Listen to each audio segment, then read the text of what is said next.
and welcome to Stand Up Diaries, entry 26. And today I'm wearing a little bit more makeup than per usual, but I had to get up early today and go to 299 Queen Street West. I shot this thing for MTV called Losing It, where you tell the story of how you lost your virginity. And it's funny because they contacted me because a friend of mine, she kind of referred me to this guy from MTV, because I do a lot of storytelling shows. I've mentioned that before. And so your story of losing your virginity is obviously a story, and it'll have like a sex ed component to it, and it'll air on MTV sometime in the summer, so that's kind of cool. And I talked, one sec, this bird's gonna, the bird's just gonna want to participate, and that's just how it's gonna go. So what did I do yesterday? Probably went to a show. What was yesterday? Okay, yesterday was Monday. Oh yes. Yesterday was my open mic, and I met one of my kind of like friend fans who saw me perform once, so we met for some food, and then he came to the open mic, and he actually stayed for the entire open mic, which went from about 8 o'clock to around 11:15, so that was pretty awesome. So Ebe, thanks for coming out. I love the support.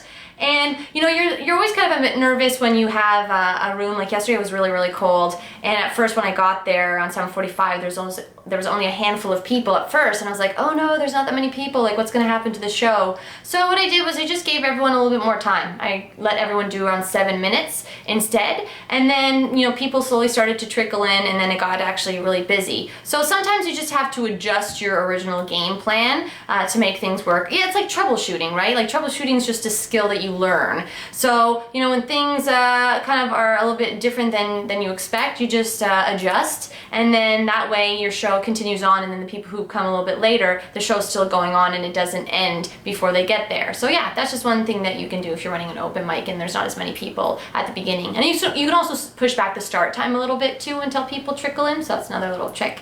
So that's cool. But anyways, yeah, exciting day. I've never sat in a makeup chair before, and I had a girl just, you know, put some makeup on me, so that was kind of fun. And yeah, so it just was nice to be in a room where there was like a good camera and something's going to be produced well and edited well. And it's yeah, it was an exciting day for me. Anyways, this has been your next edition of Stand Up Diaries with Maple and Michelle Christine. Mwah.